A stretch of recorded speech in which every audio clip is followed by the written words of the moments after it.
Assalamualaikum warahmatullahi wabarakatuh. Patepang deui sareng Ibu dina pembelajaran bahasa Sunda.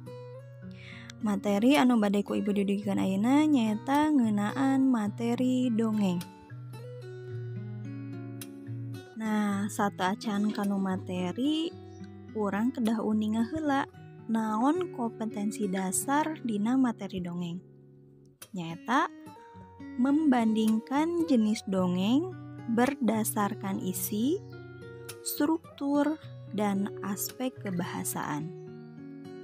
Upami tujuan pembelajaranna nyaeta setelah mengikuti proses pembelajaran, peserta didik diharapkan anu kahiji mengidentifikasi jenis-jenis dongeng, anu kadua memahami isi dongeng berdasarkan struktur dan unsurnya, anu katilu menganalisis isi dan struktur dongeng, anu kaopat menampilkan sebuah dongeng atawa ngadongeng.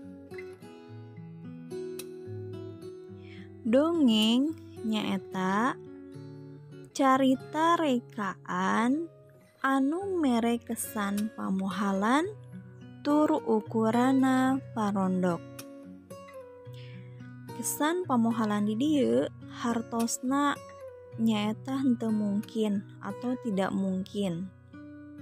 Dina dongeng upamana bae salah sahiji contona sapertos aya sasatoan bisa nyarita kawas manusa atawa aya oge jelema jadi mau. Nah, dina salah sahiji contoh eta biasana ngandung unsur pamohalan atau hal yang tidak mungkin upamana dikaitkeun dina kahirupan di zaman ayeuna. Eusi dongeng teh umumna ngandung atikan moral. Dongeng kaasup rekaan baheula. Patempatan anu jadi latarna mindeng tetela gambaran kaayaan baheula. Tokoh-tokona atawa palakuna dina dongeng mah bisa saha bae. Bisa sasatoan, tatangkalan, gunung, jin, siluman, jeung sajabana. Dongeng teh karya balarea, hartina taya kanyahoan saha anu ngarangna sareng sumebarna secara lisan. Tapi seueur oge ka zaman ayeuna-keun dongeng teh tos mulai berbentuk sebuah buku. Nah, ayeuna Ibu bade masihan terang jenis-jenis dongeng.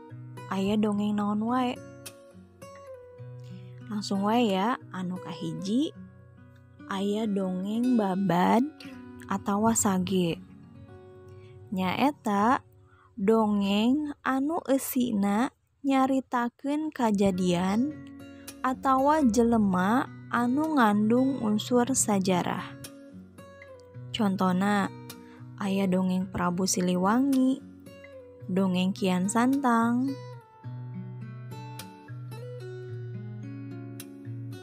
anu kadua aya dongeng sasatoan atau fabel.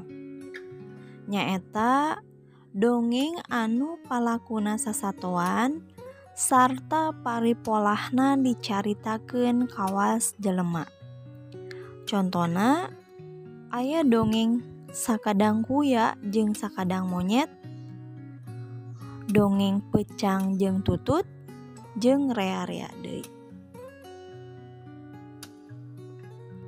Anu katilu aya dongeng sasakala atawa legenda. Nyaeta dongeng anu eusina nyaritakeun asal muasal kajadian hiji tempat, barang, sasatoan, atawa tutuwuhan. Contohna nyaeta dongeng Gunung Tangkuban Parahu, dongeng sasakala uncal tandukan jeung rea-rea deui. Anu kaopat aya dongeng anu nyaritakeun makhluk-makhluk ciptaan bangsaning jurig jeung siluman. Contona nyaeta kaasup kana dongeng anu ngeunaan tempat anu saranget atawa angker.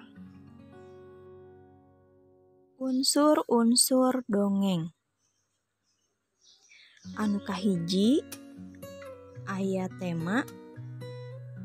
Tema teh hartosna gagasan pokok anu jadi dasar pikeun pangarang dina nyusun carita. Anu kadua unsur palaku.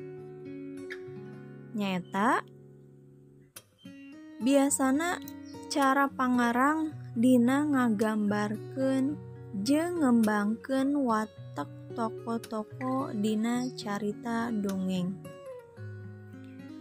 Kabagi 3 bagian, nyaeta aya antagonis, protagonis, sareng tritagonis.